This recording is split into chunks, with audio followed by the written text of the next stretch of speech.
I think if I hear you call me Becky one more time, six-pack, I'm gonna pop your tops. All six of them.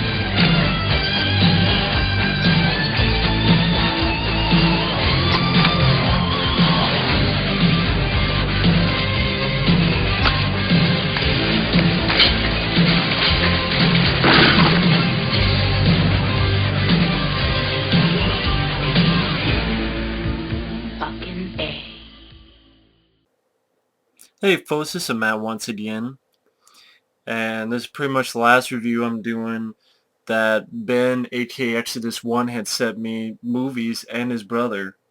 And this is the last of them. The other ones have been reviewed, they're on the channel. And it's of the 1998 film, Dark City. It's directed by the same director of The Crow. Also, he later did iRobot. On a quick note, I know some people have asked, how come I don't talk about The Crow a lot? I don't hate The Crow. That's just a film that I have a personal distaste for, but it's for a reason that people will think it's dumb. The Crow, I have like a, sounds stupid, like a personal grudge against, because The Crow made it so that we don't have Brandon Lee anymore. If The Crow was never made, Brandon Lee would still be alive. Just some dumbass, didn't check the fucking guns like they're supposed to, and if that production wasn't being done, then that asshole would have been hired. Shit wouldn't have been going down. I mean, in all honesty, shit should have been more careful. But I'm just thinking, if that film was never made, Brandon Lee would probably still be with us. And that pisses me off. So I can't watch The Crow without thinking that and just going to anger, hatred. It's not fair. I don't need to be fucking fair. Deal with it. Sorry, I'm just in a pissy mood, but not because of this film. Dark City. This is I guess from overseas. It's bare bones. I know there are 2 different DVDs in the US. I thought I had a DVD. If I do, I can't find it.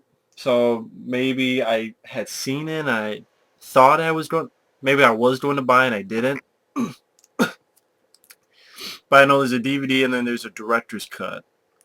I know that Roger Ebert is a huge, huge fan of this movie. He did a audio commentary. I think it's one of the only times he ever did a commentary for a movie, as well as like other features.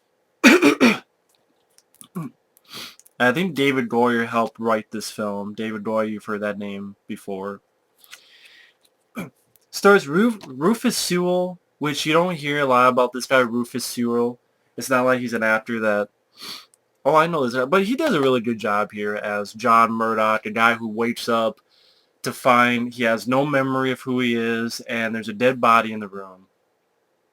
And basically, the cops are chasing him. He doesn't know what's going on, but he starts realizing things. He realizes these weird people, all in black, called strangers. The strangers. They're white faces. It kind of reminds me of if you take Pinhead without the nails. That's kind of what they look like, because they're pale, and the garb that they wear kind of reminds me of what Cenobite would wear.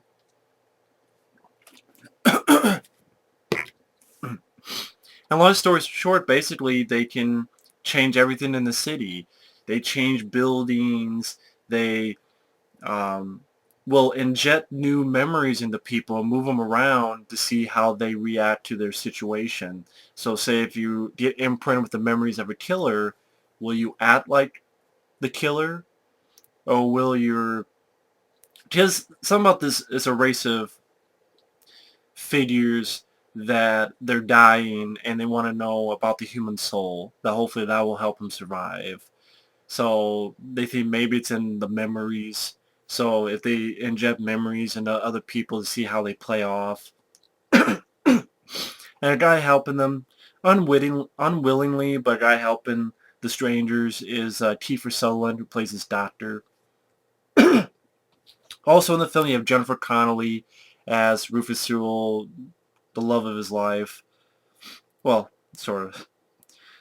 You also have William Hurt as a detective on the case. Sorry, I'm a little bit under the weather as I do this. But the film is just a really solid film. It's well done. Budget was around 25, 30 million bucks, somewhere between there. Film didn't do much when it came out, which is sad, because it's very imaginative. It's an intriguing premise. The fact that, Rufus Sewell, for some reason, because these strangers, they'll make people fall asleep. They'll go sleep now, but they can't do it to him. And in fact, he actually, for some reason, Rufus Sewell has their power, which they call tuning, which is basically psychokinesis, making stuff move with his mind and stuff. And the way it's shot is really well done. For instance, when the strangers are making these buildings appear, a lot of it looks practical or model work, whatever it was. So like, there's scenes where there's chase scenes, but during when the buildings are changing, so Rufus Sewell's jumping from one to the other, grabbing onto a thing that's sliding up along a building, and really well done special effects for, $25-30 million budget. Pretty good effects, in my opinion. But also a lot of imagination went into it. Rufus Sewell did a really good job. A really likable guy. William Hurt, he did good as the detective. His fate in the film kind of made me like the fate of his character, William Hurt's character. I'm like, but that's how it goes. Kiefer Sutherland, sometimes he's kind of annoying in the fact the way his character talks is like if he's talking to Rufus Sewell's character, John, was it Murdoch? Murdoch, I got something to tell you. See, you have to come back to my place. And then it's like he stops and starts with his talking, and I don't really understand why. It's like, you have to come with me. And it's like, not as bad. I'm not talking like the Bill Shatner type, but it's, I didn't really know why. But hey, it's Kiefer Sutherland, so I don't hate the character. I like Kiefer Sutherland, so I'm fine with it. But at the same time, his character at times, they're like, maybe it would have worked better if he just talked normal. I don't know. But the character, he's unwilling. Like, he has to do it. He's like the one they chose, and he's like a doctor, and he implants memories into different people. But he's also trying to help the lead guy as well. The score is really great by Trevor Jones. The piece of score you may remember from this film was used in the first X-Men movie, the trailer for the... If you watch on YouTube the trailer to X-Men, the movie X-Men, the first one, you watch the trailer and you go to the end where they go down, down, down. I can't do it justice, to be honest, but just watch the trailer to the first X-Men, and when the music is ramping up near the end of the trailer, that's from this film.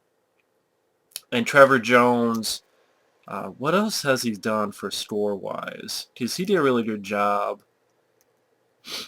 And he also did Time Bandits, Runaway Train, Excalibur, Labyrinth, Angel Heart, Arachnophobia, Free Jet, Cliffhanger. Cliffhanger is a beautiful score. Trevor Jones. Love Cliffhanger score. From Hell, Run the World in 80 Days, Lead of Extraordinary Gentlemen, Desperate Measures. There are a lot of good scores, especially love Cliffhanger, and this is definitely one of his best as well, along with Cliffhanger score. But either way, the film's not too long. It goes at a good pace. The film has, because the city has this sort of film noir quality to it, like it's a detective story from the 30s and 40s. Um, like if you see a phone, it's an old-fashioned phone where you dial, it'll go up, you dial, it goes up. People wearing trench coats and fedoras, and again like 30s, 40s, but it doesn't really necessarily say what time period it's in. And some of the things you find out is really intriguing premise. Like you find out the true dealings of this dark city, which is called that because the sun like never shines. And I'll just spoil it because this film's been out since 1998. It's a really cool idea when William Hurt and Rufus Sewell, they get to the end of the city and they realize that the whole city is in outer space and there's a force field thing. And the way it's shot and the way it's shown is really well done. The ending where Rufus Sewell is captured, but then Kiefer Sutherland helps him by injecting memories of training Rufus Sewell. And that's where you get that really kick-ass part of the score.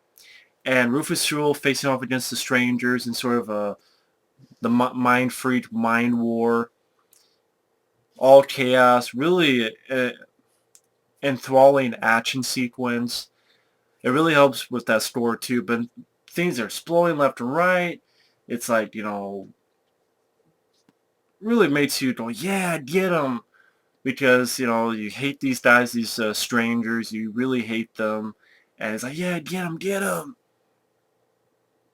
Kiss the shit out of them, fucks up their leader. I know it may seem kind of vague in this review. Granted, maybe because I'm a little bit under the weather. But it is also because if you haven't seen this film, check it out. The sets, like the look of the strangers. I keep saying that they're the strangers. Yeah, it says that they're the strangers. The way that their lair, I guess I'll call their lair looks, is really well done. Uh, the review here says Blade Runner meets The Crow. Kind of has that visual style, The Crow and Blade Runner, that little bit of that style. I can see that. But it's really well done. There's some CGI, but there's also a lot of practical stuff when the buildings are moving and changing. For instance, they have this poor couple, and then they change the whole building to make it like they're a rich couple, just to see how it plays off. I think what makes this film work is not only do you have a very capable cast. Again, I like the lead, Rufus Sewell, Kiefer Sutherland, Jennifer Connelly, William Hurt. Even though I didn't like William Hurt's fate in the film, I did not like Kiefer Sutherland's some parts of his character, like his stopping and starting with his speech, the way he talked. But I got used to it. The really well done score, a very intriguing story. I think that's the thing, when you get an intriguing story, it really sucks you in. And when it's very well done directing-wise, Alex Proyas is a good director.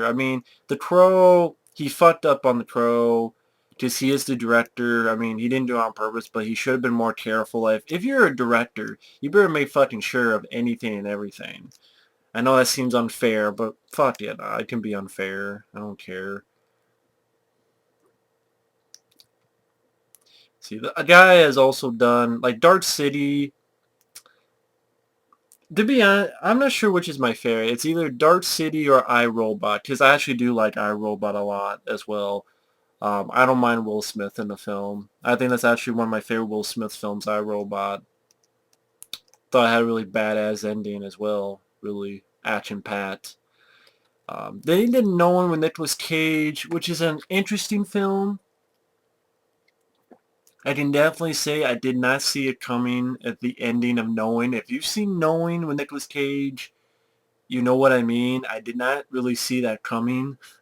I really didn't. I own knowing, at least I hope. Now I'm looking on my DVD shelf to make sure. I'm sure I won't find it now, but I'm pretty sure I own knowing. It's an interesting film. It's definitely an interesting film, I thought. And I guess he's doing, his next film is Paradise Lost in 2013. I mean, this guy's a capable director. I gotta admit that. He's a capable director. I know some people have problems with iRobot, but it's definitely a hit. But Paradise Lost, I guess is based on the John Milton poem. The biblical story of the fall of man, the temptation of Adam and Eve by the fallen angel Satan, and being kicked out of the Garden of Eden. So, who knows how that will go. Apparently Bradley Cooper's going to star. Whatever. But, either way, if you haven't seen Dark City and you're into sci-fi movies, it's definitely worth a look. I think, it says here it was $27 million budget.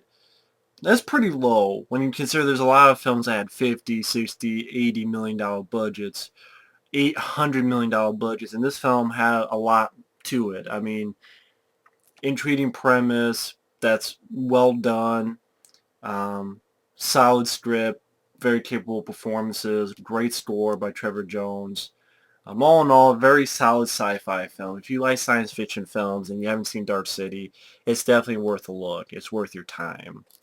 But either way, thanks for watching, and take care. Later.